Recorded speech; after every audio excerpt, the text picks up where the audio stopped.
Hey there, Sharon Horne-Ellstrom here. Welcome to day 97 of our Get Your Goals annual challenge. We're working through our spiritual soap. We're using the soap framework to first tell our story or our situation, our current versus our desired, which forms a gap that we're filling with the rest of the soap framework. Yesterday we brainstormed alternatives and options, O stands for options, that we could use to start to fill that gap. So there's my little list of brainstormed ones. Then we circled 3 because we're going to look today at the A in the SOAP framework. A stands for analyzing alternatives and taking action. It really stands for taking action or action, but in order to take action, we need to know what to take action on. There's lots of tools available for that, and I've got my magnifying glass, so I should grab that. There's decision trees, cost-benefit analysis. As a quality manager for almost a quarter century, over a quarter century actually, these are right up my alley. They're things I studied in school and I used throughout my career and I still use today. SWOT analysis, we've talked about that. We'll talk about that more. Pareto analysis, decision matrix, decision analysis software is available depending on how complicated the decision or choice is that you have to make. Then I use the plus and minus technique, and we've talked about that as well, that my dad taught my sisters and I when we were little girls. Pros and cons. Head, heart, intuition. I think we talked about that one last month. Nominal group technique. I was going to talk about that today, but we talked about it last year, kind of on the same topic, so I want to mix it up so you can realize that each of these techniques and tools can be used for any different area or aspect of our life. So today, we're going to do one with a bad name, but actually one of my favorite tools because it's so powerful. It's called the urine analysis. And urine stands for urgent, resources, important, necessary, and energy or effort. Now what we do is we can do this whatever way works for you. You can go from most to least and just rank them 1, 2, and 3 because we're going to analyze 3 alternatives. Or you can rate them on a scale of 1 to 10. So for things like effort and resources, the most would get a higher number. And again, the most urgent and things too would also get a higher number. So you can decide how you want to do it. Sometimes I do 1 through 10. It depends how complicated and how different the different things that I'm analyzing are. If they're really, really different, I'll use the 1 through 10.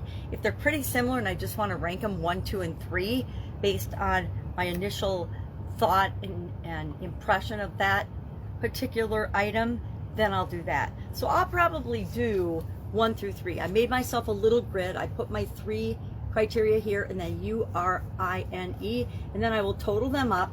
And interestingly enough, I've never had a time where I got a tie in the things I was analyzing, and that's pretty, I guess it speaks to that it's a good model because it forces me to really think about what's the most urgent of these 3 alternatives. What's going to require, what resources are required, what's the most resources, and are those resources available? Is it important, and is it important to me or the situation? And then necessary. Sometimes people think, well, aren't necessary and important the same thing? Absolutely not. It's necessary that our house gets cleaned and the garbage gets taken out. I don't know why. But is it important that I do that? It's both important and necessary, but is it important that I do that? It's not. It's important to me that it gets done, but I don't have to be the one to do that. And that ties into our energy and effort. Necessary means it needs to be done. Somehow it has to get done, but how I go about getting it done is totally up to me. It doesn't mean I personally have to do it. So that's the breakdown. That's the grid that I like to use. That's a tool I recommend you try today if you haven't ever used it before, because it will really help you to decide what are my alternatives, what are my 3 alternatives I picked yesterday, would this work best for? So for example, I put, remember my spiritual growth goal is to heal from brokenness. Now I had to define before I even came up with what's my current story, what's my desired story. And part of that exercise helped me to define what that means for me. And what it means for me is probably totally different than what it means for you.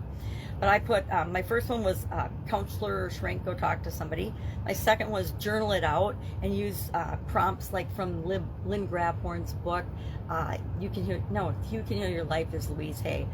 Excuse me, your life is waiting. There's some really powerful exercises in there to do that. And then finally, I could share the experience in some way, shape, or form in order to just get it out of my system and to share maybe 4 or 5 experiences that I felt like I was broken in, and then how I recovered from them, or how I am recovering from them. So that's our assignment today. Take your 3 alternatives, run them through the urine analysis, and pick which one you're going to act on, and then take some action on it today. Any questions? Hit me up. Otherwise, I'll be